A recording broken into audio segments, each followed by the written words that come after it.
নাম আরাফাত। সে প্রতিদিন বাজারে কাজ করে টাকা রোজগার করত, কিন্তু সংসার চলত খুব কষ্টে।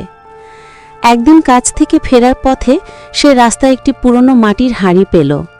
হাঁড়িটা দেখতে খুবই সাধারণ, তবুও সে সেটি বাড়ি নিয়ে আসে।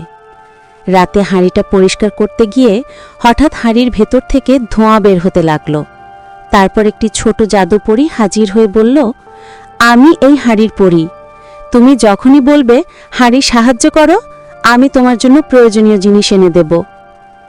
আরাফাত প্রথমে বিশ্বাস করতে পারছিল না, তাই সে উদ্দেশ্য করে বলল, হাঁড়ি সাহায্য করো, আমার আম্মুর জন্য একটু খাবার চাই।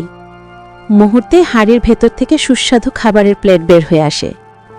পরের দিন সে দরিদ্র প্রতিবেশীদের মাঝেও খাবার বিতরণ করে। সবাই অবাক হয়ে যায়, কিভাবে সে এত খাবার পেল। আরাফাত কাউকে কিছু বলে না, শুধু হাসে। কিন্তু গ্রামের লোভী লোক সোহেল সবকিছু লক্ষ্য করছিল। সে রাতে লুকিয়ে আরাফাতের ঘরে ঢুকে জাদুর হাঁড়ি চুরি করে নিয়ে যায়। সোহেল বাড়িতে নিয়ে বলল, হাঁড়ি সাহায্য করো, আমাকে সোনা দাও।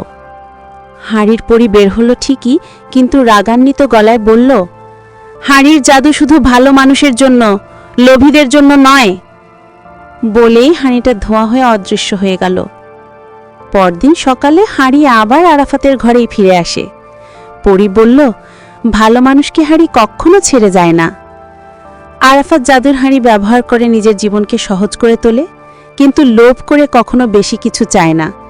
বরং সে গ্রামে গরিব দুঃখীদের সাহায্য করে। গ্রামের সবাই তাকে সম্মান করতে শুরু করে।